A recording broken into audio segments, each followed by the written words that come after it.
Kalian sering bilang bahwa saya ini seorang seniman, tetapi ketika tidak diberi ruang, saya tidak akan berkembang. Nah, ini ada ruang, ini ada tempat. Yuk masuk ke ruang ini, tunjukkan bahwa kalian semua bisa. Karena seni itu seeing the unseen, telling the untold. Menunjukkan sesuatu yang tersembunyi dan menceritakan sesuatu yang tidak terceritakan gitu. Bukan hanya di dalam seni pertunjukan saja yang diulik-ulik gitu ya. Tapi bagaimana sih untuk mengemas seni pertunjukan itu untuk supaya dekat dengan masyarakatnya. Akan diadakan oleh Taman Budaya Yogyakarta besok pada tanggal 2 Oktober 2025 pada pukul 19.30 tentunya di Sosietet Taman Budaya Yogyakarta. Jangan lupa saksikan ekspresi seni kontemporer lintas generasi dengan 4 koreografer dari beberapa generasi.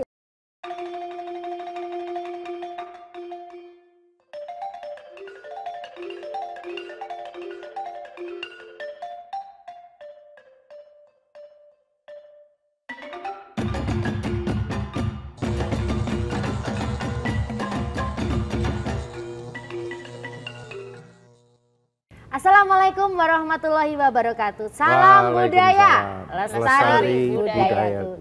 Halo Sobat Budaya dimanapun Anda berada. Kita ketemu lagi nih tentunya dalam podcast Taman Budaya Yogyakarta. Kita beri tepuk tangan dong.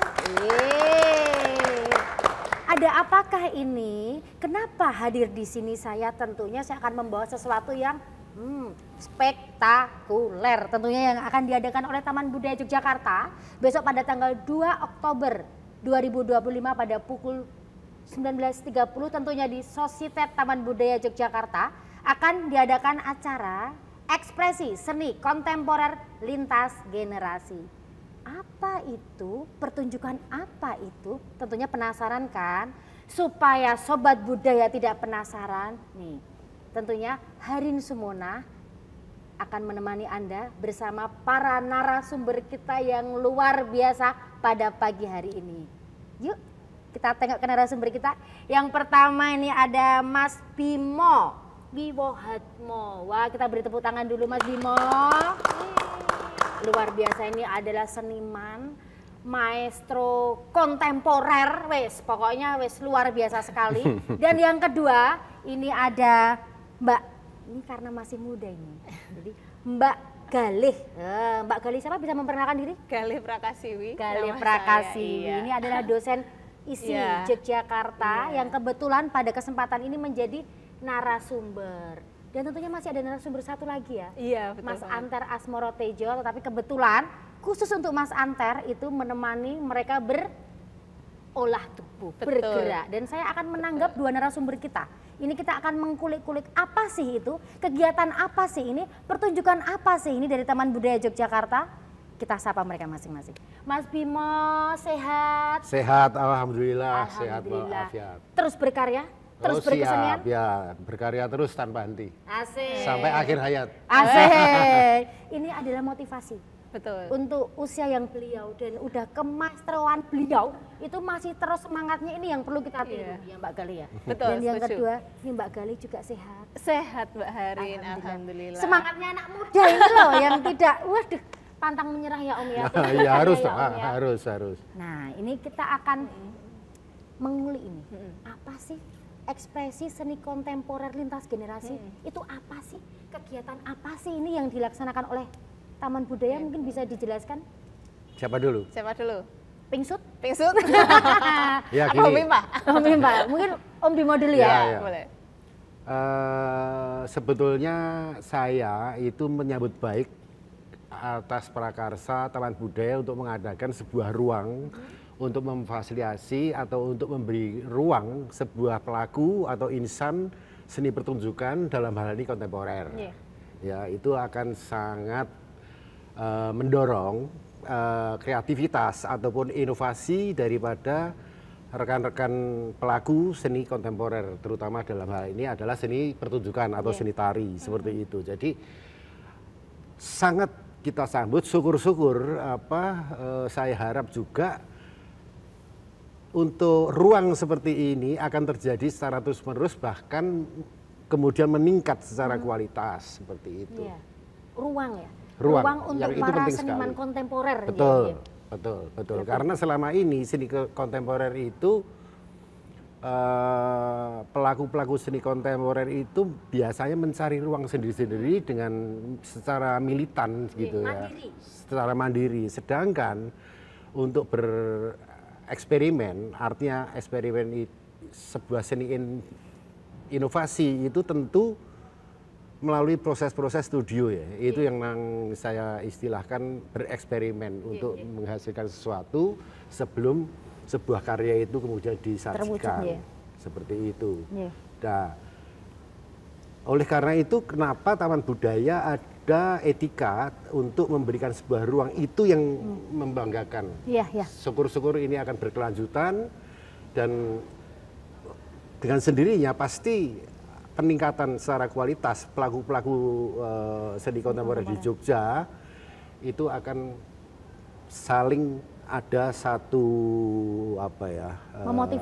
saling memotivasi sehingga itu akan kemudian memunculkan sebuah inovasi-inovasi baru yang lebih berkualitas untuk kemudian hari seperti itu. Iya, karena ketika seniman itu mereka akan terus termotivasi untuk berkarya, tetapi ketika tidak ada ruang, sama saja ketika tidak ada ruang yang diberikan, terus aku mau ngapain ini? Aku sebagai seorang seniman muda, seniman kontemporer, saya mau ngapain? Nah, mungkin sebetulnya tanpa ada ruang pun saat ini teman-teman itu juga sudah berbuat sendiri-sendiri, tapi dalam hal ini ada sebuah lembaga pemerintah yang memfasilitasi itu akan lebih baik. Yang peduli istilahnya. Yang peduli. Yang selama ini pelaku-pelaku itu terutama sekali adalah seni kontemporer itu membuat satu kegelisahan atau mempresentasikan kegelisahannya itu secara mandiri. Dan ketika pemerintah atau pengelola dalam hal ini Taman Budaya fasilitasi itu akan lebih mendukung untuk mereka berkarya, iklim berkarya di Jogja terutama seperti itu. Kalau untuk Mbak Gale mungkin bisa lebih dijelaskan lagi lintas generasi. Nah ini yang dimaksud lintas generasi ini yang seperti apa? Jadi ini adalah betul tadi seperti katanya Om Bimo ya. Jadi kok jadi Om ya Om? Melu kakak. Mas pas diperkenalkan Mas Ale. Ya jadi sebenarnya di dalam lanskap tari kontemporer ini itu juga sangat menarik ya. Karena kalau dari pelaku-pelakunya sendiri itu tidak hanya melulu pada ruang kontemporer gitu, tapi juga dalam ruang-ruang yang lain. Terlebih misalnya kita bicara soal Yogyakarta yang tradisinya sangat kuat gitu. Ini kan juga jadi menarik ya. Bagaimana seniman kemudian menegosiasikan posisinya gitu. Dalam hal ini berdiri di kaki kadang kontemporer, kadang tradisi, kadang PY, kadang apa gitu yang lain gitu ya. Nah kemudian dalam hal ini lintas generasi ini kami mencoba untuk membagi, melihat beberapa seniman yang termasuk, jadi ini beda-beda gitu Mbak Hari nanti, lintas generasinya itu di situ gitu. Jadi ada yang 20-an, kemudian usia betul, berdasarkan usia. Ada yang 20-an, kemudian 30-an, 40-an dan 50-an gitu ceritanya. Nah, ini mungkin nanti bisa kita lihat apa ya bedanya kira-kira gitu. Nah. Bagaimana, apakah ada persamaan, apakah ada perbedaan, ruang negosiasinya gimana. Nah, itu nanti ya di tanggal 2 pertunjukannya Oktober. Betul, untuk pertunjukannya. Nah, untuk menggiring nih, untuk menggiring Sobat Budaya yang penasaran untuk seni kontemporer, itu mungkin bisa sedikit dijelaskan. Sebenarnya seni kontemporer itu yang seperti apa sih definisinya? Karena kalau mewakili Sobat Budaya, itu pemahamannya adalah nek ngulat-ngulat ya berarti kuwi kontemporer. Nah, mungkin bisa lebih dikerucutkan sebenarnya seperti apa sih seni kontemporer? Monggo.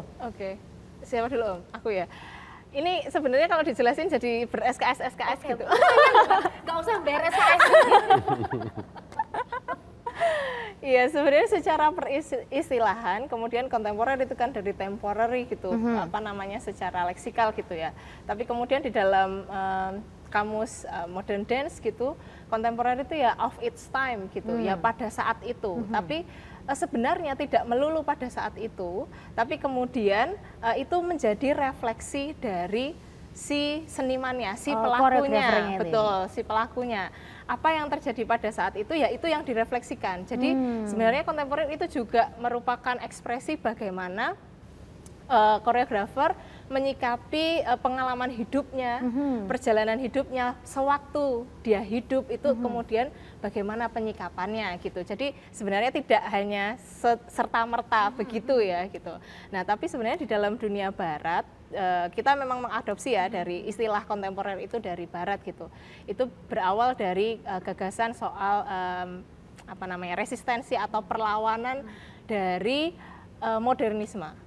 Jadi ketika modernisme itu sangat ketat, nah itu kemudian itu dilawan gitu dengan ekspresi yang postmodern. Tapi kemudian kontemporer itu dipilih sebagai istilah yang dia dianggap lebih apa ya, lebih fleksibel gitu daripada ketika kita bilang tari modern atau tari postmodern gitu. Tapi sebenarnya eranya itu di situ. Nah, ketika itu masuk ini jadi nganu ya Mbak, meluas. Ketika itu masuk ke Asia gitu, ke Asia itu kan hal yang berbeda lagi gitu, karena masih banyak tradisi dan seterusnya gitu ya. Nah, kadang-kadang kemudian ini juga terjadi perdebatan sebenarnya di kalangan para ahli gitu.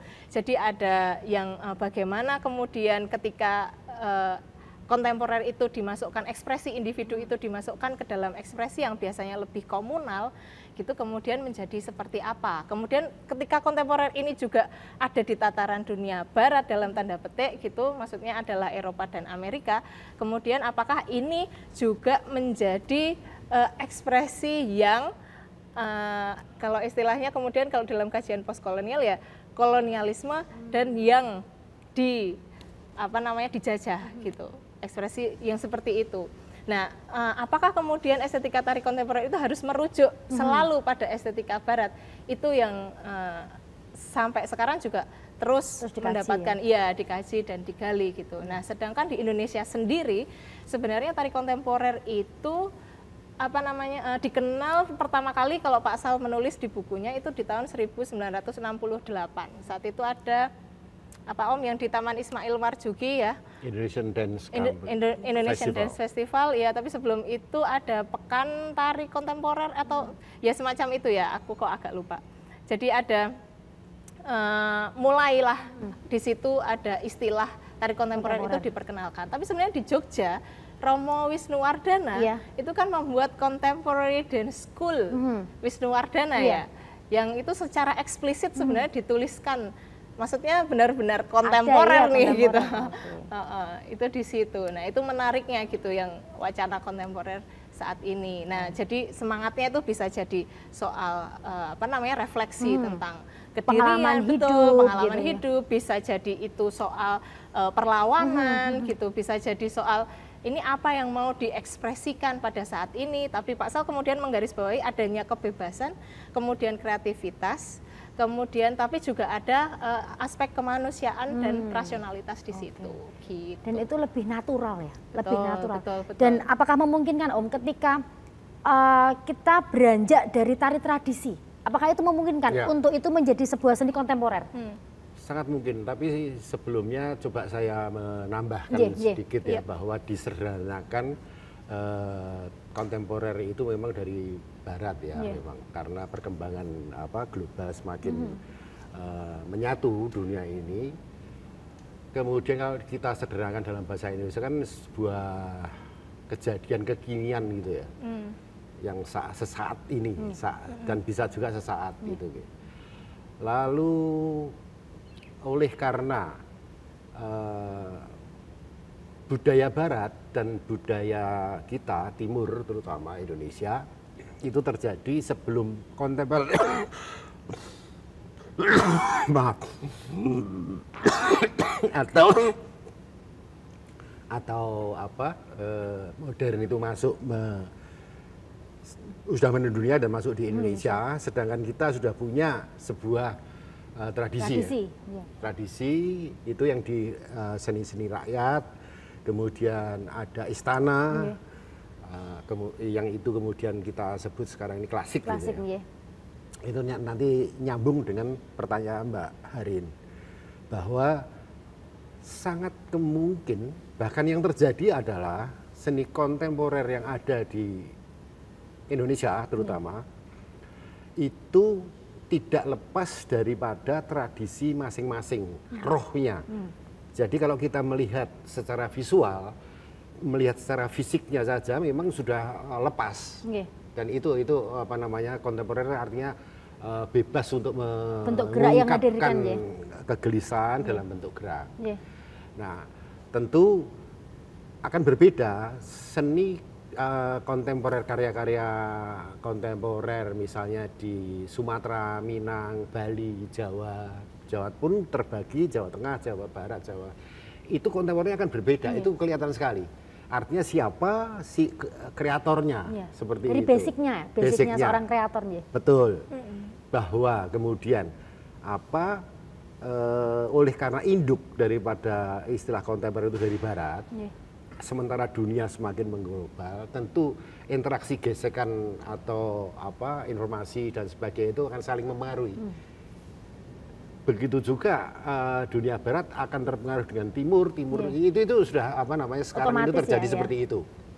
Jadi sangat-sangat mungkin bahwa seni kontemporer kadang-kadang kalau dalam tanda petik ya sekedar aeng-aeng gitu, sekedar aeng-aeng mengatasnamakan kontemporer itu juga ada. Tapi apapun kemudian ketika ini di dalam seni pertunjukan, artinya sebuah kualitas pertunjukan itu seperti apa itu akan kelihatan. Ini basicnya kuat atau tidak di dalam fondasi, fondasi asalnya dia di dalam menggeluti kesenian itu sendiri. Itu akan terlihat di sana.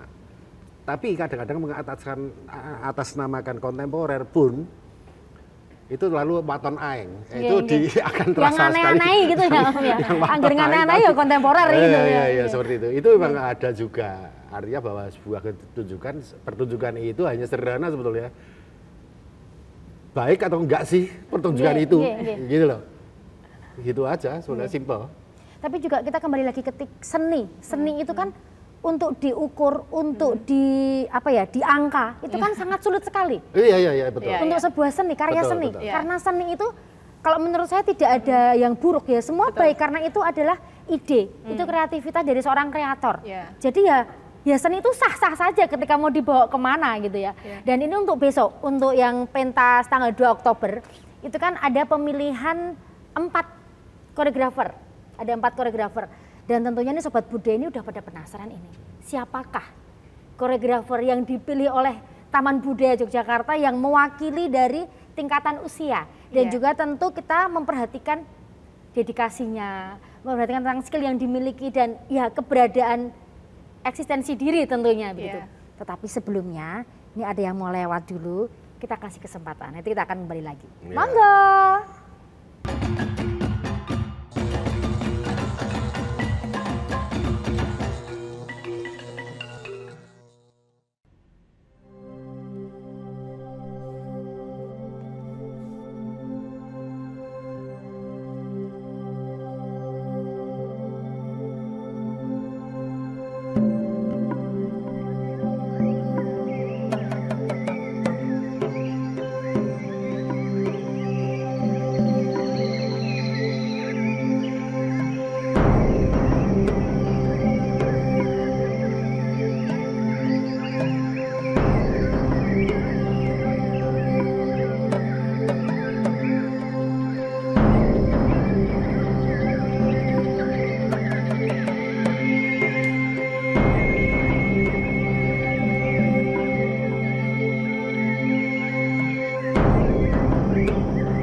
Terima kasih yang masih stay tune di podcast Taman Budaya Yogyakarta. Dan tentunya hari ini Sumonah masih bersama dua narasumber kita yang sangat luar biasa, Om Bimo dan juga Mbak Gale yang saat ini menjadi narasumber dalam kegiatan eksperimen seni kontemporer lintas generasi ekspresi lintas generasi yang akan dipentaskan pada tanggal 2 Oktober 2025 pada pukul 19.30 dan tentunya di Sositet Taman Budaya Yogyakarta. Ya, ini saya tak ke Mbak Gale dulu ya, Om. Ya, silakan. Mbak Gale, ini kan besok itu ada 4 koreografer ini yang dipilih. Untuk yang mewakili usia 20 sampai 30 ini ada Mas Widi Pramono. Betul. Di usia 30 sampai 40 ini ada Mas Pulung Jati Ronggomurti. Betul. Di usia 40 sampai 50 ada Mas Sudiarto. Yang di terakhir usia 50 sampai 60 ada Bu Nuni Widiasih. Nah, ini pemilihan 4 koreografer ini apakah ditentukan temanya, Mbak? Atau mereka diberi kebebasan untuk mengekspresikan diri? Iya. Oke, karena sebenarnya dalam ruh kontemporer sendiri itu kan ada unsur kebebasannya dan juga unsur personalitasnya masing-masing ya. Jadi kemudian kami membebaskan mau garap apa gitu, tapi juga tetap ada koridor yang perlu diperhatikan ya, kayak misalnya kemarin misalnya pas Zoom gitu, Om Bimo juga tanya ini apa yang menjadi sisi lain dari idenya, betul, ada perlawanan apa misalnya gitu, atau ada refleksi apa yang ada di dalam situ gitu ya. Nah kalau Mas Widi itu kebetulan dia waktu itu kami bertanya, dia memaparkan soal bagaimana kehilangan seorang ibu gitu. Jadi dia masuk ke dalam lingkungan personalnya, tapi sebenarnya ini juga bisa di spread out, bisa dikembangkan ke dalam posisi bagaimana anak laki-laki dan ibunya. Itu juga cara pandang yang mungkin menarik yang nanti akan bisa kita saksikan gitu. Nah, kemudian kalau Mas Pulung itu biasanya dia mengulik pada teknik-teknik tari tradisional, betul, gerak tradisional, kemudian tapi itu dia mengembangkan lagi gitu. Jadi ruhnya yang ada di dalam teknik itu sendiri, tapi kemudian dia mengembangkan dengan gerak yang lain gitu. Kalau Mas Sudi itu beliau tentang jamasan, tapi alih-alih jamasan yang hanya sekadar jamasan senjata, melainkan itu jamasan diri. Oh, kayak meruat diri gitu. Kalau Bu Nuni mungkin bisa penari. Aduh, malu saya. Salah satu penarinya. Iya. Tokoh nggak hanya penari nih. Makanya di usia. Jadi gitu. Bu Nuni kan 50 sampai 60. Jadi penarinya 40 ke atas. Makanya pemilihan penarinya. Terasa gitu barang ya. Itu mengambil cerita Centini ya. Iya, betul, mengambil cerita Centini. Nah, ini dari sisi Centininya ini bagaimana? Ini juga akan menarik karena Centini diinterpretasikan kembali oleh Bu Nuni. Jadi seperti apa nih gitu, relevansinya gimana nih dengan yang kita hidupi saat ini. Gitu. Berarti kembali lagi ketika seorang koreografer itu punya ide, gagasan, refleksi diri ataupun apapun itu dia punya kebebasan menginterpretasikan sebuah ide gitu ya. Jadi tidak ada batasan yang harus ini tidak boleh seperti itu, ini nggak boleh, tetapi lebih bebas mengekspresikan ya. Iya betul. Justru sebenarnya posisionalitas itu yang menurutku penting ya. Maksudnya di dalam tari kontemporer ya posisinya ada di mana si koreografer ini harus berbunyi di situ. Gitu. Dan untuk sebuah pengalaman itu mungkin lebih pas ketika kita memasukkan itu di seni kontemporer ya, lebih kebebasan ruangnya itu lebih lebih fleksibel, lebih punya wilayah yang lebih renggang gitu ya. Sekali. Luar biasa. Untuk itu ayo belajar ya. Nah, ini kita kembali lagi Om. Bagaimana pemilihan dari empat koreografer ini, di mana mereka punya basic yang sangat berbeda-beda di sini. Untuk Mas Widi yang seperti apa, itu tawaran yang ingin disampaikan itu yang seperti apa sih Om? Jadi gini, pemilihan itu berdasarkan konsistensi yang bersangkutan ya. Misalnya seperti Bu Nuni itu selain dia guru ya, yang bahkan pensiunan guru tari, guru tari, yang basicnya adalah seni tradisi atau klasik. Sebetulnya keempat koreografer ini basic tarinya adalah klasik tradisi sebetulnya ya. Karena memang seperti itu sistem pendidikan di sekolah menengah sampai dengan atas, sampai dengan akademi. Institusi. Sehingga yang membedakan adalah pergaulan. Jadi pergaulan zaman di era seperti itu tentu berlainan dan berkembang. Itu tentu akan mempengaruhi perilaku, mempengaruhi apa namanya ekspresi dari masing-masing generasi. Ya itu yang membedakan. Kalau secara dasar sebetulnya mereka sama. Sebetulnya sama. Tradisi ya Om ya. Dari Klasik semua ya? tradisi. Begitu juga ketika kita berpendidikan seni, entah itu Jawa atau Sunda atau Bali atau Minang atau Sumatera, tentu basicnya dari masing-masing akar budaya setempat ya. Itu yang membedakan adalah secara pergaulan dan perkembangan pergaulan itu yang membedakan ekspresi sebuah nantinya akan masing-masing merefleksikan dalam sebuah karya. Dan untuk tingkatan usia, eranya itu kan berbeda. Betul. Nah, seni kontemporer pada eranya masing-masing generasi itu kan tentu saja berbeda. Lalu bagaimana penyikapan narasumber untuk bisa, oke, ini berarti saya harus masuk di era ini. Nah, ini bagaimana caranya? Otomatis kan punya kesulitan dalam proses. Nah, ini mungkin bisa sedikit menceritakan proses yang dialami. Gini, misalnya ya, tentu kita tidak merubah apa yang habitat daripada masing-masing koreografer ya. Cuma untuk kemudian menjadi sebuah kemasan dalam seni kontemporer dalam tanda petik bahwa seni kontemporer atau tradisi atau apa ketika diekspresikan kembali dengan koridor tradisi atau klasik atau dalam hal ini kontemporer, bisa saja koridor inilah kemudian yang bukan sebuah kurasi tapi sebuah frame ya, bisa jadikan frame untuk mereka gitu atau ya kan ada ya kaidah untuk seni kontemporer, kemudian seni tradisi, kemudian seni klasik ya. Kalau seni klasik jelas ya. Untuk kontemporer itu kan kebebasan ekspresi walaupun dia berpijak dari tradisi. Tapi ada kaidah kontemporer, artinya inovasi. Di mana sih inovasinya? Kalau tadi Mbak Galih mengistilahkan tantangan untuk memberikan sebuah kebahagiaan. Tapi kalau menurut saya sebuah inovasinya itu di mana? Artinya kalau kita melihat secara, kalau saya biasanya melihat rohnya apa, rohnya di mana. Misalnya sebuah kontemporer. Barangkali kontemporer itu tidak harus gerakan-gerakan yang baru. Mungkin dengan tradisi juga tidak apa-apa, tapi spiritnya itu loh yang dia lihat. Jadi bukan visualnya, tapi kedalaman ini. Seperti saya misalnya membuat suatu karya modern atau kontemporer, tentu memakai spirit Jawa. Terutama yang saya pakai adalah spirit Bedayan misalnya. Geraknya molet-molet nggak karuan. Kalau melihat dari kelihatannya ini ngerusak bukan Jawa. Tapi menurut saya tetap Jawa karena spiritnya itu yang diambil kadang tidak dilihat.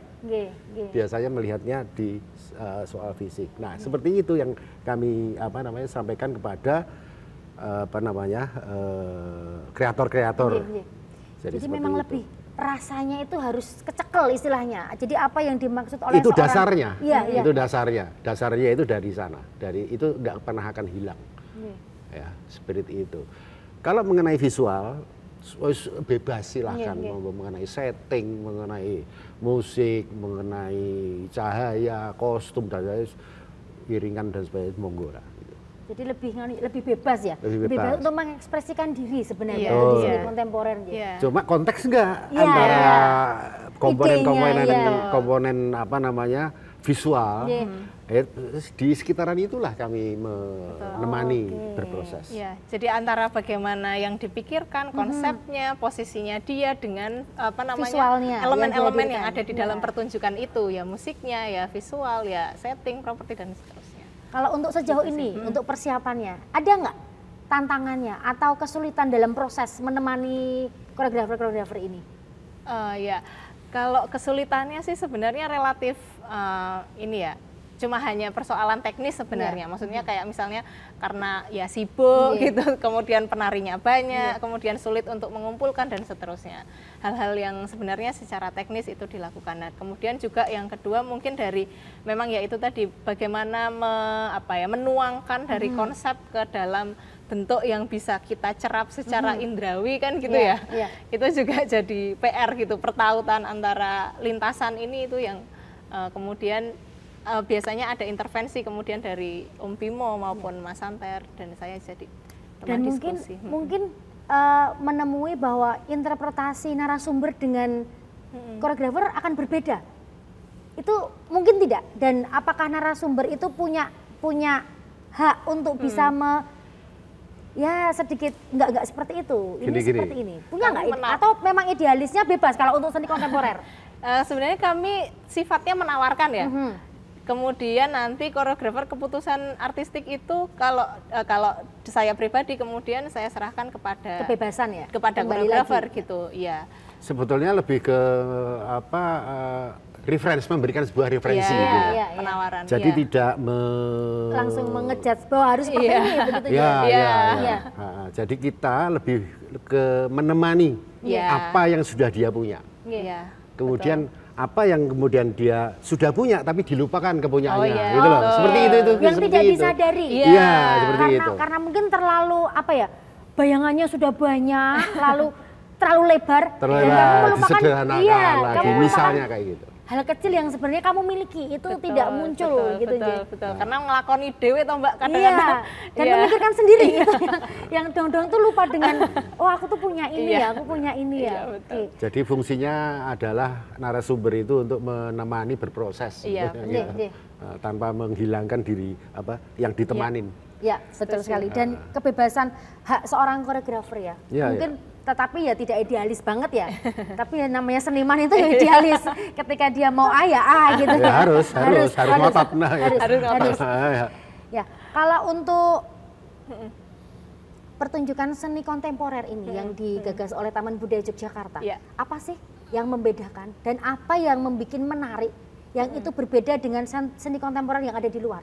Itu ada nggak sisi yang ini loh, yang akan kita sajikan besok itu seperti ini, itu ada nggak yang membedakan dengan seni kontemporer yang dipertunjukkan di luar? Kalau dalam hal ini yang di acara ekspresi seni kontemporer lintas generasi ini, menurut saya pribadi kemudian adalah tawarannya yang menarik itu yang pertama ya karena lintas generasinya itu tadi, dan kemudian yang kedua ini lahirnya dari orang-orang yang hidup di Jogja gitu. Mungkin kan di Jogja itu sebenarnya kan urban ya, maksudnya banyak orang yang bermigrasi, pendatang datang ke Jogja gitu. Tapi kemudian seniman Jogjanya seperti apa ya? Nah ini sebenarnya berangkatnya tuh juga dari situ, juga dari arah yang seniman-seniman yang menggeluti Jogja dan kebudayaannya dan seterusnya. Mungkin nanti dari Bu Nuni akan berbeda karena lebih lekat dengan tradisi, tapi nanti sampai ke misalnya Widi kan jaraknya tuh eranya sudah berbeda jauh. Iya betul. Itu yang menarik sih menurut saya gitu. Tapi ini boleh diminum tuh? Monggo. Waduh, saking asiknya itu sampai lupa saya untuk memanggakan itu. Lupa. Iya, monggo tunjuk Mbak Salih. Iya, terima kasih. Dan untuk non sewu, untuk definisi seni kontemporer sudah sangat dijelaskan bahwa itu adalah sebuah kebebasan seorang koreografer. Tetapi kita harus bisa memberi pemahaman kepada seorang penonton. Bagaimana kita mengedukasi seorang penonton bisa memahami bahwa ini seni kontemporer yang maksudnya adalah begini. Ketika kita melihat non sewu, kita melihat seni tradisi, itu kan sudah jelas bedoyo, set. Kayak karepe iki. Jalan ceritanya begini, dari lagonnya, dari kondo itu sudah bisa diserap. Kalau wayang wong juga dari dialognya, onto-wacono pocapannya itu sudah jelas. Lah kalau untuk seni kontemporer, bagaimana kita menggiring seorang penonton untuk bisa memahami apa yang diinginkan oleh seorang koreografer? Banyaknya seni-seni pertunjukan itu yang kemudian didekatkan dengan publik. Jadi ini proses. Karena seni kontemporer itu kan kekinian, artinya lahirnya ya di tahun-tahun 60-an lah ya, 60-an. Itu pun di barat. Tapi kemudian masuk ke sini kan ada perlu waktu ya. Adaptasi lagi ya. Adaptasi lagi. Nah, ini adalah sebuah proses untuk memberikan sebuah apresiasi kepada penonton yang apa namanya yang awam ya istilahnya seperti itu ya. Itu ya memberikan sebuah apresiasi itu ya dengan seringnya diadakan pertunjukan-pertunjukan seperti ini, kemudian didekatkan dengan publik. Nah, masalahnya kemudian di dalam seni pertunjukan itu atau seni-seni pada umumnya ya, itu mengenai sebuah pengelolaan manajerial. Bagaimana sih kemudian mempopulerkan atau menginformasikan kepada publik bahwa ini loh apa namanya ada misalnya pertunjukan, ada kejadian di sini dan sebagainya. Nah, kadang-kadang informasi seperti itu kan tidak terdengar seperti itu. Beda dengan misalnya seni pertunjukan yang serius dengan misalnya seni yang lain, misalnya musik pop. Wah, itu stadion, itu banyak orang sudah ingin melihat. Tapi untuk seni pertunjukan belum sampai ke sana. Nah, ini adalah sebuah proses untuk menuju ke sana. Dan mungkin untuk lebih mudah dipahami karena Witing Tresno jalaran saka kulino. Ya itu, seperti itu. Kalau tidak kulino kita tidak akan kenal dan tidak akan sayang. Mungkin jadi memang harus ruang-ruang seperti ini harus memang sering dihadirkan. Betul. Dan kalau bisa setahun 3 kali gitu ya. Taman Budaya bisa usul sama Bupor. Jadi bisa setahun 3 kali. Jadi biar itu lebih mengenal untuk para penonton, para masyarakat, dan itu bisa memotivasi. Betul. Bagi saya gini Mbak, dalam hal ini Taman Budaya ya, mungkin tidak perlu 1 tahun 3 kali, mungkin seperti ini aja 1 tahun sekali. Tapi itu ajak. Sehingga si pelaku, si kreator itu akan menempa gitu ya. Dan semacam mereka akan bersaing di luar ini untuk berpresentasi di program-program tahunan. Jadi puncak prestasi lah. Jadi biar matang dulu. Besok tahun depan ada ini, aku harus berusaha supaya aku bisa terpilih. Istilahnya seperti itu. Berarti nggak jadi Bu 1 tahun sekali tapi rutin Bu. Ini kan pemilihan toh. Karena baru berapa tahun toh? Baru 2 tahun. 2 ini kan. Tahun kedua. Kalau iklim seperti ini sudah terbentuk, kemudian tidak perlu dipilih, tapi dikurasi. Mereka mengirim sebuah simbol karya ya, mungkin 5 menit, mungkin 10 menit untuk presentasi. Nah, dari sanalah itu akan kemudian terjadi sebuah iklim yang ketat. Dengan terjadinya sebuah iklim yang ketat, tentu kemajuan untuk seni tersebut akan tercapai. Dan tentunya tidak akan hadir yang sak-sae. Ditunjuk, aku kudu gawe gini. Tapi mereka sudah mempersiapkan bahwa besok ketika saya dipilih saya sudah siap. Nah, seperti itu. Nah, ini kan udah tahun kedua nih Om sama Mbak Gale. Tentu saja pemirsa ini penasaran. Seperti apa sih ini ekspresi seni kontemporer lintas generasi ini seperti apa? Mungkin kita akan mereview untuk yang tahun kemarin ya. Monggo kita saksikan.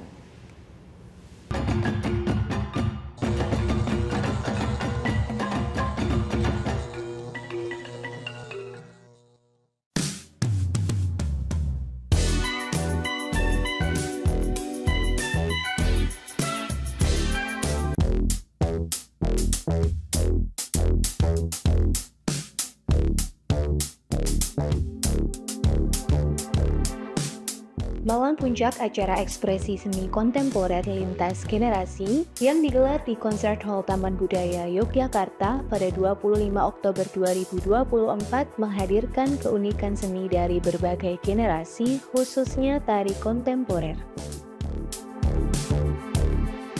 Acara ini juga menyoroti pentingnya kolaborasi lintas usia dalam seni kontemporer yang membawa perspektif berbeda dan memperkuat dialog antar generasi.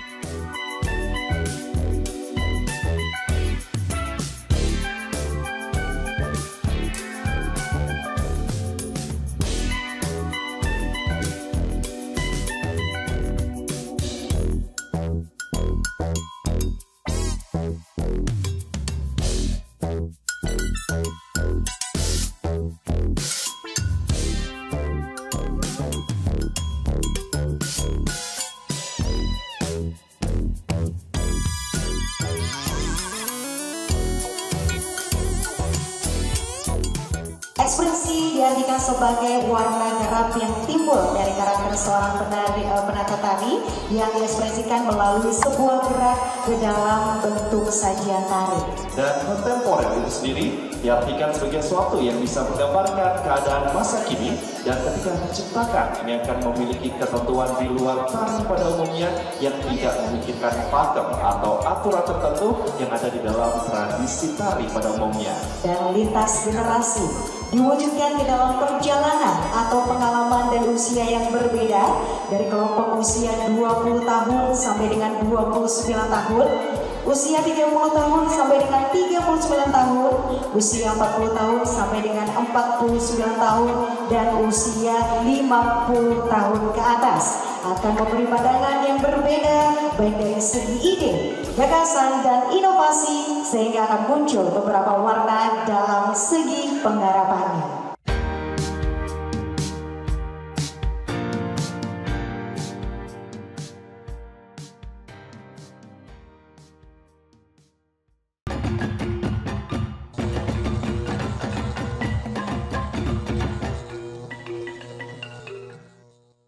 Podcast Taman Budaya Yogyakarta. Kita beri tepuk tangan dulu. Luar biasa. Terima kasih Sobat Budaya yang masih setia bersama kami, dan tentunya saya Hadin Sumona masih ditemani oleh dua narasumber saya. Ada Om Bimo dan juga Mbak Gale. Gimana? Sudah melihat yang tahun lalu? Tentunya penasaran toh untuk yang tahun ini. Makanya toh besok tanggal 2 Oktober jangan lupa berbondong-bondong ke Sosietas Taman Budaya Yogyakarta pada pukul 19.30. Ada 4 koreografer loh itu. Gratis. Gratis no Om. Karena kita akan memperkenalkan, kita akan mengulinake. Wah, sangat banget bahasanya. Kulino itu membiasakan untuk penonton. Seperti apa nih seni kontemporer yang sekarang ini berkembang di Indonesia. Tapi sebelumnya Mbak Gale, ini bagaimana sih? Tadi Mbak Gale belum sedikit memberikan bocoran ya cara mengedukasi atau mengapresiasinya seorang penonton pada pertunjukan seni kontemporer. Monggo. Oke. Sebenarnya tari kontemporer ini sangat, menurut saya ketika ini dilaksanakan kemudian oleh TB ya tadi ya, sama Om Bimo juga sudah di-spill secara berkelanjutan gitu, akan menjadi menarik karena kemudian semuanya dalam ekosistem seni itu akan teredukasi. Karena tari kontemporer kan menawarkan gagasan-gagasan baru, cara pandang baru, posisionalitas gitu ya, meskipun tidak ada yang baru di bawah sinar matahari ini. Asik. Filsafat. Terus abot iki. Ya, tapi at least untuk mungkin ada cara pandang yang berbeda dari yang sudah pernah dialami sebelumnya gitu ya oleh penonton. Nah, itu juga kemudian yang bisa memantik penonton untuk melakukan interpretasi atau berpikir, berimajinasi hal yang berbeda. Mungkin kalau yang disajikan di atas panggung itu berbeda dari kebiasaannya gitu kan, itu kemudian akan tumbuh nih pikiran-pikiran yang ya liar mungkin, yang imajinatif, yang yang berbeda, juga membangun sebenarnya kesadaran kritis ya. Sebenarnya yang penting di situ juga dari baik si pelakunya maupun penontonnya juga. Jadi orang nggih ngono lho Mbak, maksudnya Mbak. Jadi tekoke ora nonton yo wis gitu ya, tapi ada sesuatu yang didapat. Itu yang perlu digarisbawahi ya. Iya, betul. Ada tambahan Om? Ya. Sedikit tambahan bahwa dalam seni pertunjukan itu biasanya ini konteksnya kan bagaimana untuk mengapresiasi sebanyak-banyaknya masyarakat untuk berapresiasi kepada seni pertunjukan ya, dalam hari ini seni kontemporer atau seni pertunjukan yang lain gitu ya. Intinya penyelenggaraan, artinya bagaimana tata kelola untuk itu supaya kemudian terdengar informasi kepada publik yang lebih luas. Apalagi di zaman sekarang, zaman medsos, kemudian zaman ditambah lagi sekarang ada mata kuliah di sekolah seni, isi terutama. Itu ada seni tata kelola. Ada tata kelola. Semacam manajemen gitu. Ya, mengelola sebuah event atau apapun. Mungkin ini kalau boleh saya menyarankan kepada Taman Budaya, bisa kemudian dipekerjasamakan dengan mungkin mahasiswa tata kelola, sekalian juga untuk praktek mereka memberikan sebuah pengelolaan kepada publik, sebuah produksi dan sebagainya. Barangkali ya, itu akan kemudian membantu untuk memberikan sebuah kiat bagaimana sih menyelenggarakan sebuah event atau seni pertunjukan yang dihadiri atau diapresiasi oleh banyak orang. Itu mungkin salah satu daripada mensosialisasikan seni modern atau seni kontemporer kepada masyarakatnya. Nah, kalau untuk perkembangan seni pertunjukan khususnya di Indonesia ini untuk seni kontemporer itu seperti apa, Om? Oh, sudah sekarang seni kontemporer, kesenian ya terutama, apalagi ada tumbuh kantong-kantong budaya dan institut seni di beberapa daerah dan pelaku seni itu bagus. Cuma mengenai permasalahannya adalah mengenai informasi perkembangan seni antara daerah satu dan daerah lain, negara satu dan negara lain, itu di Indonesia kurang ada informasi yang secara terus-menerus menginformasikan, entah itu berupa majalah atau berupa buletin atau apapun yang disebar. Jadi sehingga kita tahu berita-berita sekarang bagaimana sih pertumbuhan seni modern atau pelaku-pelaku seni atau seni pertunjukan di Kalimantan misalnya, di Irian misalnya, bagaimana kemudian di daerah-daerah yang lain. Itu kita kurang terinformasikan seperti itu. Nah, akan lebih afdol kalau kita tahu perkembangan kesenian di Indonesia, bahkan di mancanegara itu kalau ada sebuah seperti buletin atau majalah. Dulu di sastra ada dulu Horizon misalnya. Kemudian majalah Basis itu di sastra ya biasanya seperti itu. Kalau di musik dulu ada Aktuil misalnya. Dan pernah terjadi ketika ada semacam buletin tapi di kalangan sendiri, terutama kalangan dalam komunitas MSPI, Masyarakat Seni Pertunjukan Indonesia. Tapi sekarang udah nggak tahu ceritanya gimana. Ya, itu saya pikir penting untuk diadakan, itu salah satu pemacu untuk mengerti perkembangan seni pertunjukan. Dan nantinya bukan hanya masyarakat seni pertunjukan saja yang kemudian mengapresiasi sebuah buletin atau informasi seperti itu, tapi masyarakat awam pun bisa. Kita jangan berharap seperti negara-negara yang sudah maju. Itu tahun 90-an ya di Singapura.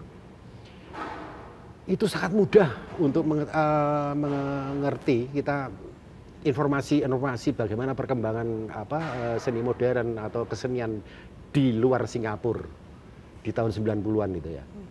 Itu entah itu di halte bis, entah itu di MRT, entah itu di pesawat, atau di mana aja, di toko, di kafe, itu ada informasi-informasi yang gratis, tinggal itu negara makmur. Kita makmur nggak sih? Sekali, makmur sekali. Super makmur lah Jinawi. Artinya itu kan perlu percetakan, perlu biaya dan sebagainya itu untuk mencerdaskan. Untuk mencerdaskan masyarakat seni pertunjukan sebetulnya. Mencerdaskan dalam arti mengapresiasi dalam ruang yang lebih lebar gitu, lebih luas. Untuk informasi itu memang penting sekali. Sangat penting, sangat penting. Nah, ini ada statement seperti ini, Om. Ini benar atau tidak ketika seorang penari itu ketika kok sepertinya aku di tari tradisi itu kurang kuat, maka dia akan lari tuh ke seni kontemporer, ke tari kontemporer. Apakah itu benar? Apakah itu bisa dibilang sebuah pembenaran? Ya memang begitulah untuk ruang yang diberikan ketika di tradisi dia merasa untuk personal itu kurang kuat, dia akan lari ke tari kontemporer. Apakah itu Sebetulnya permasalahannya bukan benar atau salah, tapi sebuah kewajaran bagi saya. Artinya bahwa si pelaku untuk membuat sesuatu karya misalnya, tentu yang diharapkan karya ini bisa tersosialisasikan secara baik gitu ya. Nah, ketika sadar diri untuk di tradisi ataupun klasik merasa kurang kuat, tapi dia merasa kekuatannya itu ada di seni modern atau olah tubuhnya juga baik, tapi untuk tradisi kurang kurang kuat istilahnya. Walaupun menguasai tapi kurang kuat gitu ya. Tentu otomatis wajar kalau dia kemudian ke modern. Tari kontemporer ya, ke modern. Ya, intinya kan sebuah ekspresi itu bisa tersosialisasikan, itu kan sebuah seniman betul, kan betul. gitu. Dan ruangnya yang dibutuhkan. Lah, ruang seperti inilah yang dibutuhkan. Iya, karena Seperti ya itu. aku ki obah. Bahasaku adalah bahasa gerak. Ya. Jadi dia akan berbicara lewat gerak dan Ya. itu bisa ditempatkan pada ruang ini tentunya begitu. Kalau Mbak Galih monggo. Iya, kalau bagi saya sebenarnya di ruang seni pertunjukan Indonesia ini sudah sangat ini ya, juga bordernya itu juga mulai dipertanyakan gitu, termasuk juga dalam hal ini tradisi. Kalau ini tadi kemudian kita berbicara dengan tradisi ya, tradisi itu tradisi yang bagaimana, tradisi yang seperti apa. Bahkan kadang-kadang kemudian kalau salah satu koreografer yang kemudian saya ikuti kan ada Ari Ersandi gitu misalnya, dia kemudian mendeklarasikan untuk mencari tradisi tubuhnya sendiri gitu, melewati latihan-latihan yang dia lakukan karena dia tidak punya basic tradisi. Yang sebelumnya tradisi dalam hal ini yang ini daerah ya masing-masing yang daerah ini tadi gitu, itu juga menarik ya, maksudnya bentuk-bentuknya kan juga menjadi beragam kemudian gitu. Kemudian tadi ketika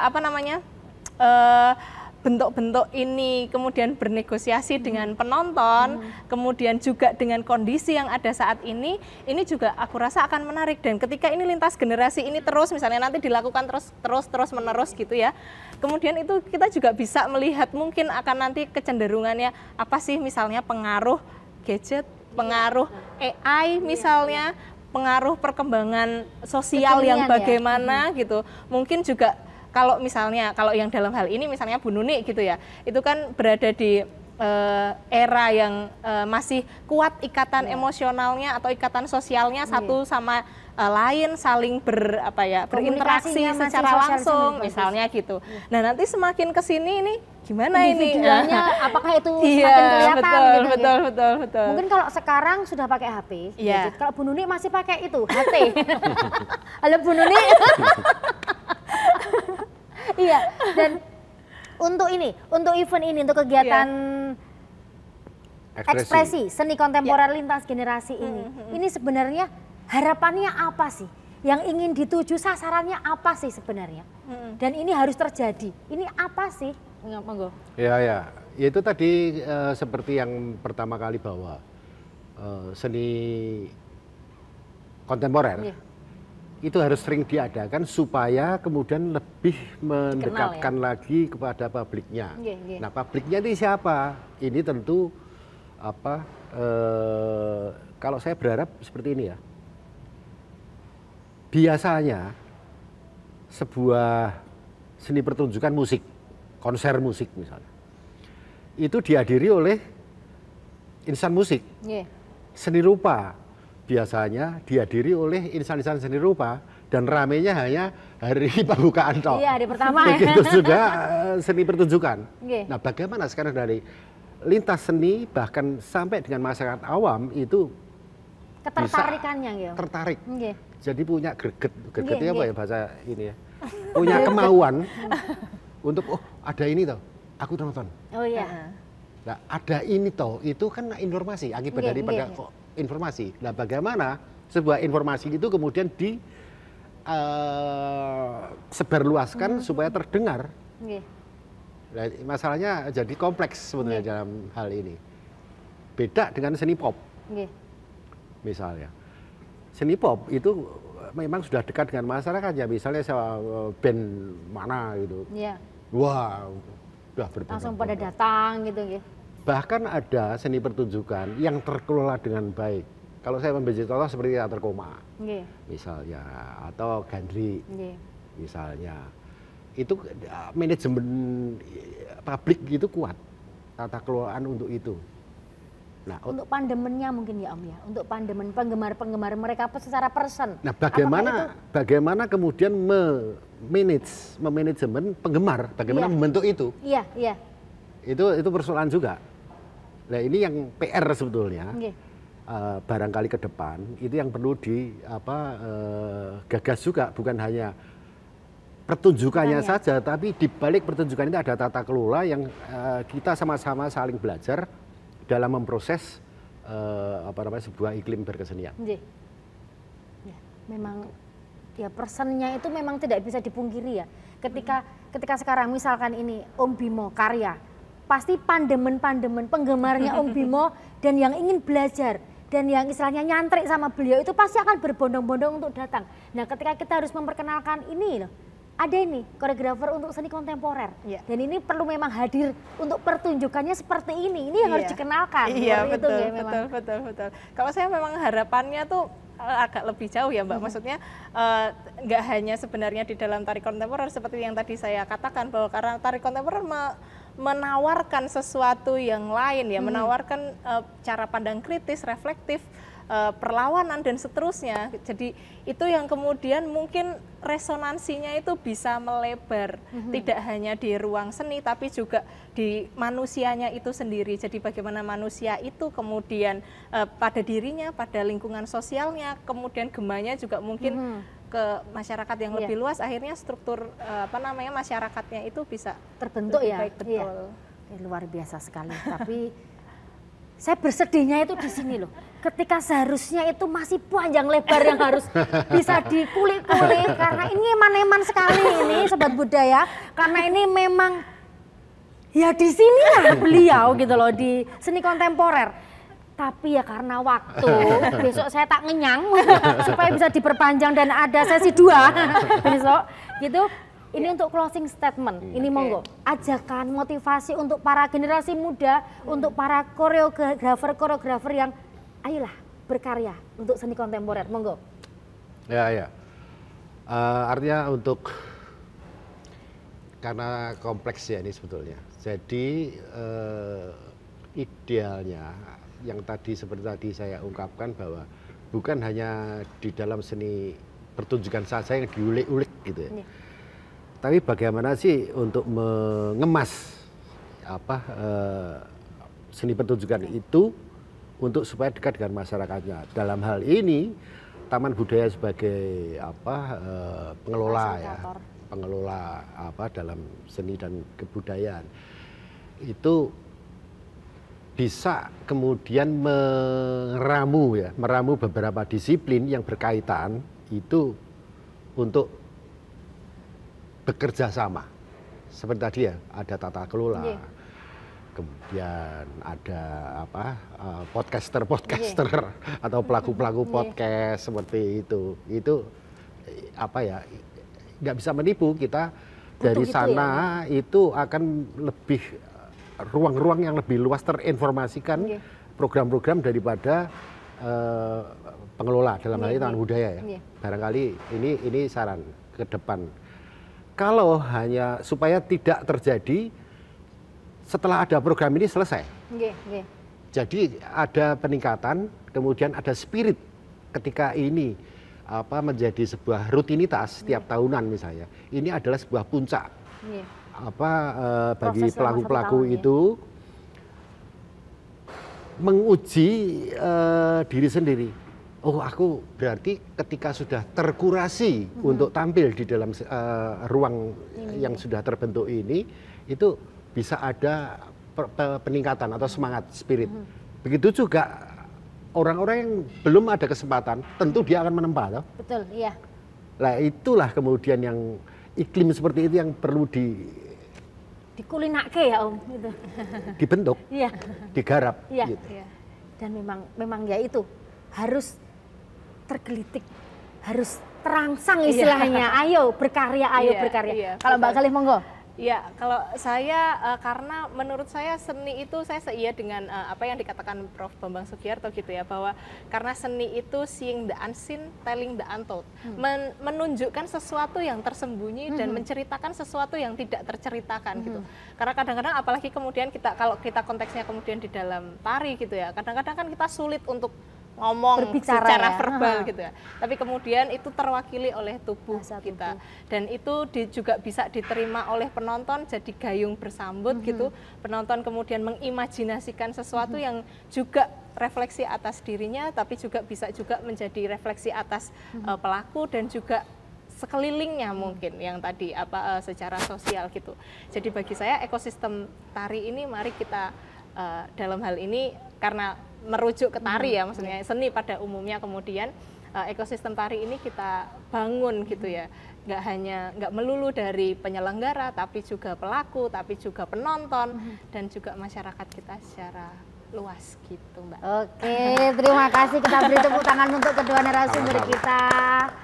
Sobat budaya dan juga pada generasi muda, kalian sering bilang bahwa saya ini seorang seniman, tetapi ketika tidak diberi ruang, saya tidak akan berkembang.